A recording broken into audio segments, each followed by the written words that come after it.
Are you feeling a deep fatigue, maybe a fogginess, or maybe feeling exhausted even after a decent night's sleep? Or are you waking up between 2 and 4 o'clock nearly every morning? It may have occurred to you that you may be suffering from chronic fatigue, and you may be wishing to shift that fatigue and get back to living life all over again. If you want to know more about chronic fatigue, if you want help with chronic fatigue, or you want chronic fatigue explained, then you're not going to want to miss a minute of my interview with Chaytor Norris.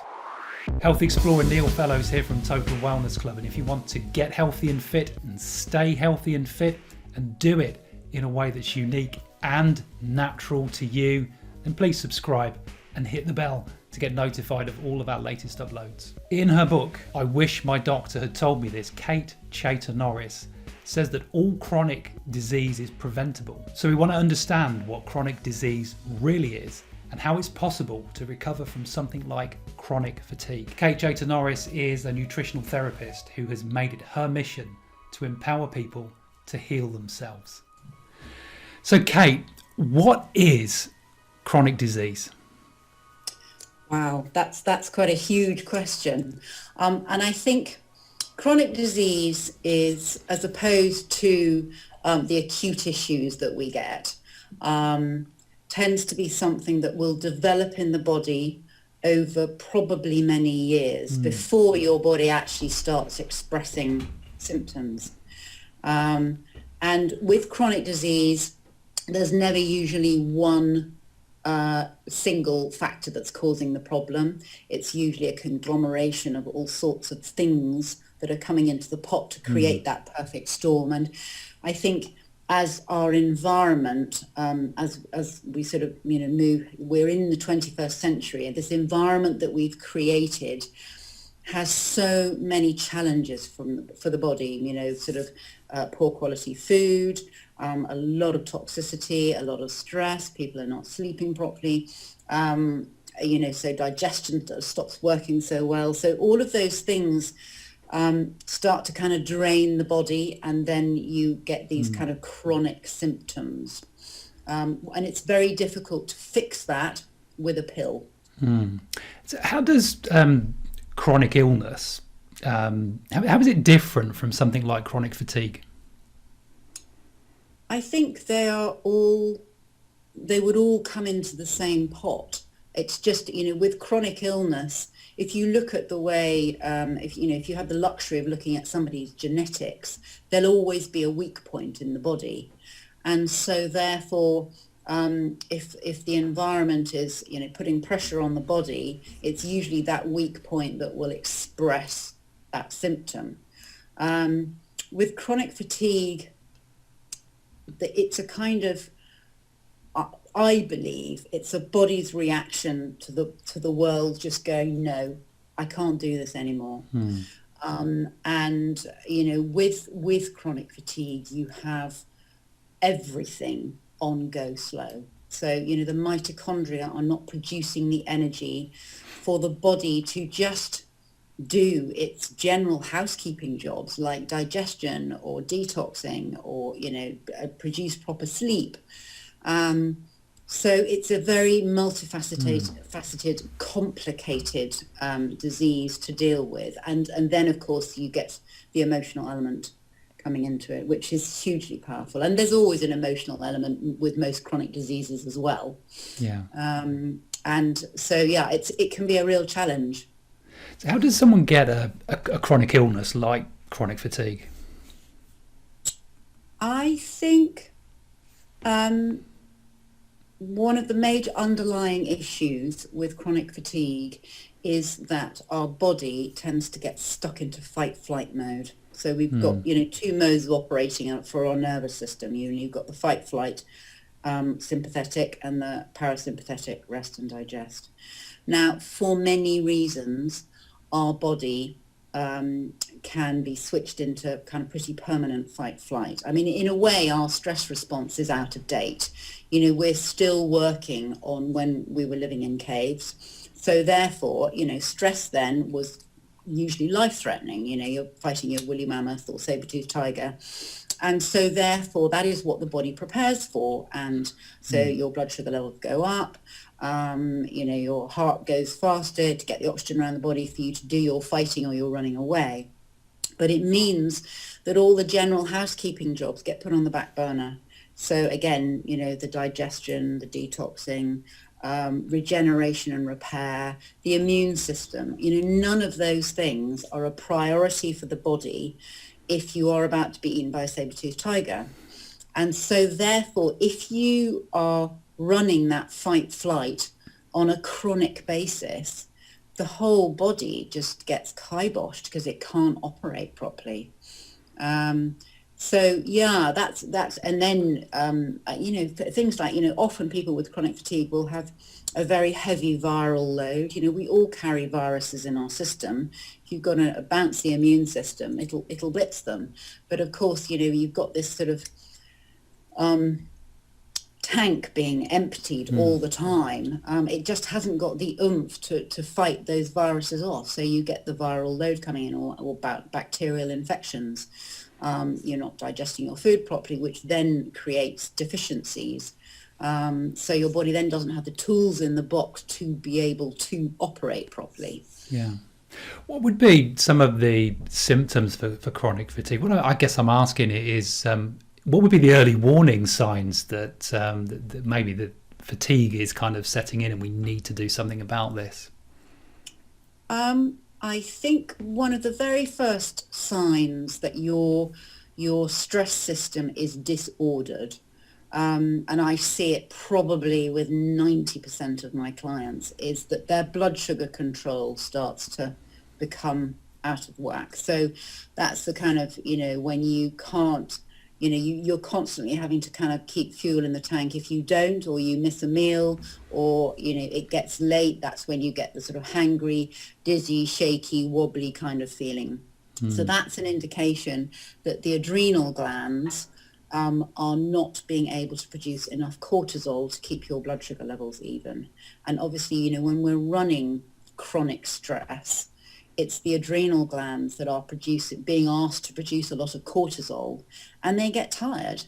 So eventually, they can't, when your blood sugar levels start to fall, they can't produce enough cortisol to keep them balanced. So you then get those kind of, shaky, wobbly times. I would say that would be my first sign that your body is under pressure. And very often we don't listen to that. And so it just sort of, it's like a snowball, rolling and gathering pace until eventually, yes, it's often A-type people, they're really driven and they kind of drive themselves into the ground to the point where the body just suddenly goes, nope, can't do this anymore. And I'm going to put you to bed for 2 months, 6 months, 10 years. I mean, chronic fatigue is just, can manifest in so many different ways. So we're talking with Chaytor Norris about chronic illness and chronic fatigue. If this information is helpful to you, then please do give us a thumbs up, because that really does help the channel. Kate, how does someone beat chronic fatigue? What would be the steps that they should take? Ooh, wow, that's a big question. Or even just a first step. Okay. Well, there's lots of things. I think the gut, I think, is probably a very key factor. Yeah. So making sure that you are digesting your food properly, because people can be eating a really good diet, but actually if you're running the stress response, you probably aren't producing enough stomach acid and digestive enzymes to actually break the food down so that you can benefit from the nutrients. So that would be one thing. I would always recommend a bit of digestive support, so putting in a bit of stomach acid and digestive enzymes. The other thing is, again, talking about this fight-flight response. And that can involve sometimes some quite heavy-duty unpicking of trauma from childhood. And it doesn't necessarily have to be the big T things that we would obviously think about. If you've just been brought up in a household where Perhaps you've got, very unhappy parents who are always arguing all the time. That's quite an unsafe place for a child to be. And of course, if you feel unsafe, that's going to trigger the fight-flight reaction. So you kind of, you're brought up in this kind of unsafe feeling, and that means that your fight-flight reaction will be much more overreactive. So it's about teaching the body to kind of switch that off, stimulating the vagus nerve, because the vagus nerve is the one that is sort of runs the parasympathetic world, the rest and digest world. And there are things that you can do, things like, humming and singing will stimulate the vagus nerve. Leaping into freezing cold water is another one. And there are gadgets that you can buy which you can sort of plug onto your ear, which will stimulate the vagus nerve. So it's about calming the body and making it feel safe. I'd say that would be a really, really important part of the factor. So could you share with us a story that somebody that you work with, and maybe someone suffering from chronic fatigue, and how you've been able to help them through the process of recovery? About 3 years ago, a girl came to me, and she was just totally overwhelmed with life. There was just too much on her plate. She was trying to hold a job down. She had 2 young children. There was just never enough time for anything, let alone her. And she'd been operating like this for a long time. And eventually she just said, I am walking through treacle all the time. I just, get home, do the bare minimum, and then just have to fall into bed. Now, this was an ME where she was still managing to operate. So we had to it was about me almost giving her permission to look after herself, and creating, looking at her life and going, where can we create some space for you? Where could you fit in 5 minutes meditation in the day? Where can we create a little bit more space for you to actually sit down and eat your breakfast? She'd be trying to rush around the kitchen, grabbing a spoonful, getting gym kits, putting washes on, sending an email, all the crazy things that we do. And it's just about teaching people to slow down and working out kind of what's really important in life. So, this lady had also, because she'd been running this for quite a long time, had quite a viral load. So, she was carrying the Epstein-Barr virus. So it's about supporting the immune system. And because most of our immune system's based in the gut, that's where we needed to really work. She also had some parasites in there. So that was affecting her digestion. She was getting a lot of digestive symptoms. So it was kind of, getting that balance back, making sure that we were really nourishing her good bacteria so that they could start taking charge, getting all the pathogenic bacteria under control, supporting her digestion. So she was actually, we changed her diet around so that, again, I often find, when people are feeling exhausted, they are hitting the sugar, because that is the kind of quick fix. But the trouble is, when you hit the sugar, it spikes your blood sugar levels, and then they come crashing back down, and then you're asking the adrenals to work really hard to balance things out. And it's about giving the adrenals a holiday. So making sure that she was always having protein whenever she ate something. It doesn't have to be a huge amount, but just a little bit of protein. Reducing the carbohydrates. If she was having carbohydrate, making it as unrefined, nutty and seedy and grainy as possible. So that then, the energy release from whatever she was eating was very slow and steady. So she wasn't getting these spikes. And, making sure that she could digest that properly. So therefore, I did a hair mineral analysis on her, which just basically showed that her levels were on the floor. So it was just about, putting in good stuff, making sure that her body could use it. and making sure that she's getting enough sleep. Yeah. Again, the list of jobs in our lives can be never ending, and it's really important at the end of the day to have your cutoff point and go, enough. I've done enough for today. I'm going to sit and relax, watch the telly, read a book, something that just helps your body to wind down at the end of the day. Yeah. So yeah, I'm trying to think other things that we did with her. How's her life changed? How's that transformed since you worked with her? Oh, she's great. It's something that she's always going to have to kind of battle with. She's always will have that tendency to pile her plate high. Yeah. And of course, when people start to get a bit more energy when they're recovering, that's also a real challenge, because their tendency is to, bring all this stuff back into their lives. Yeah.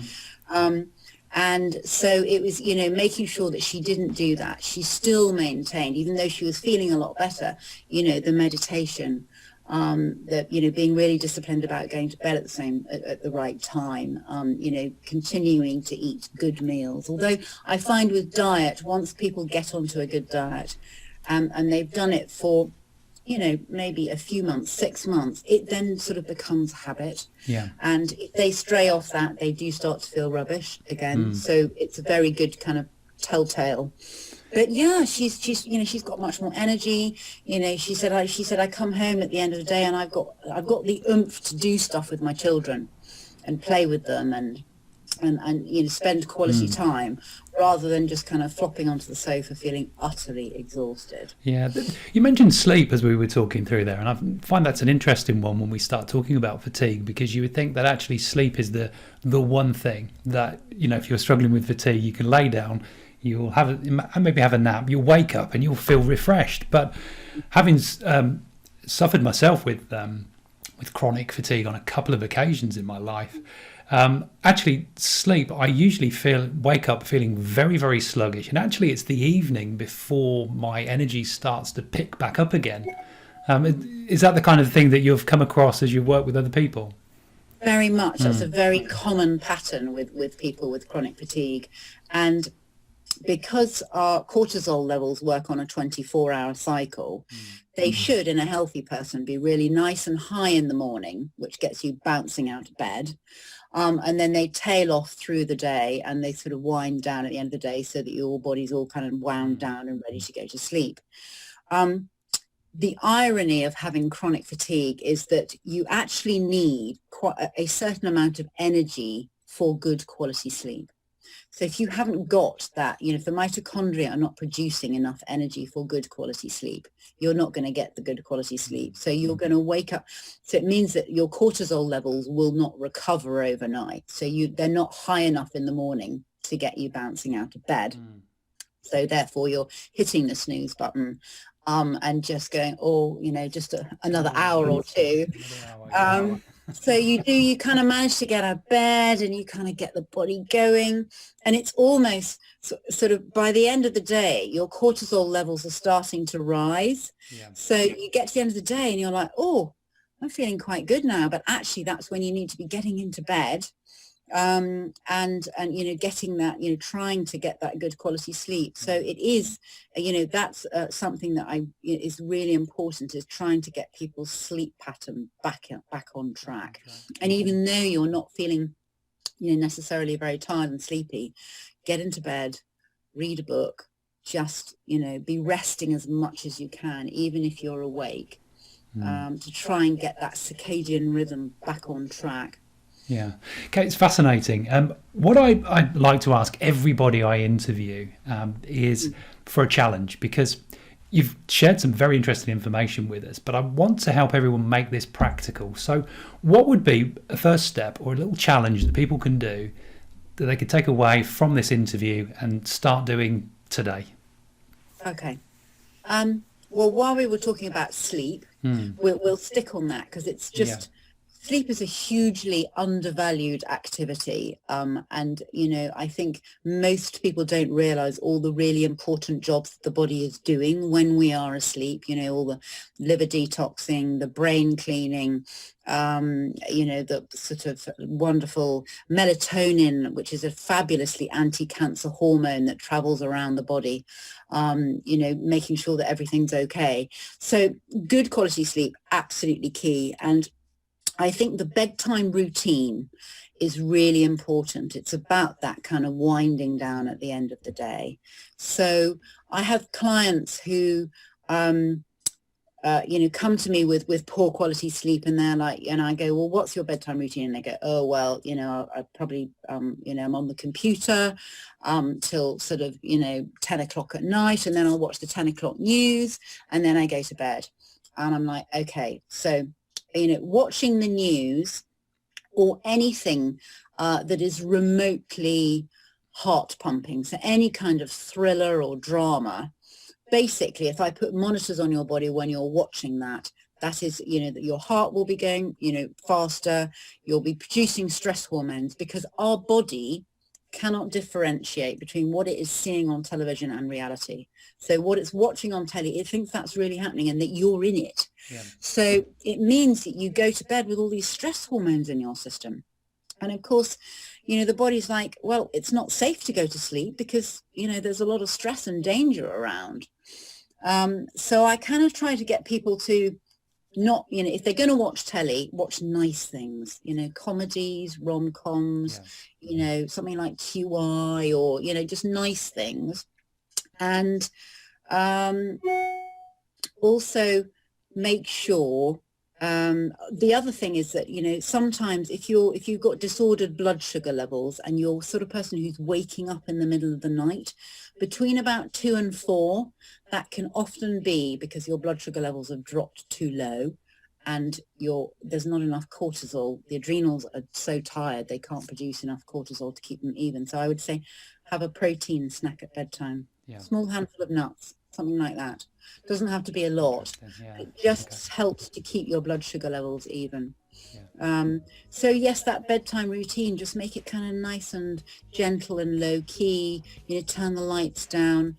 If you're going to have to be on your computer or your phone, make sure they're in night mode, which just cuts down the blue glare. I find that not even that is enough for me. I also wear amber glasses, so amber tinted glasses, just to get rid of the glare, because that blue light gets detected by the pineal gland in the brain, which sends a message going, oh, daylight, daytime, time to be awake. Let's suppress all those good hormones like melatonin, which help to give you a good night's sleep. And if you don't have good levels of that in the system, that obviously means that you're not going to sleep so well. I relate to a number of things that Kate was saying during this interview. The dizziness, sugar cravings and crashes, not sleeping and waking up between 2 a.m. and 4 a.m. The impact of trauma, and not necessarily one event, but maybe multiple things over time. We talked about the challenges of sleep, and that was really fascinating. I'd be interested to know what you found out about chronic fatigue from this interview. And will you take Kate's challenge? It could be life-changing if you do take it. You never know unless you try something new sometimes. And if you try what Kate suggests here and it doesn't work for you, so what? Try something new. Keep trying something until you find what works for you. All we're trying to do here at Total Wellness Club is give you ideas that will help you to naturally be in a good state of health. I'll be taking the challenge. You can see my findings from this challenge in our challenge roundup video, which is a monthly summary covering all the challenges our experts shared.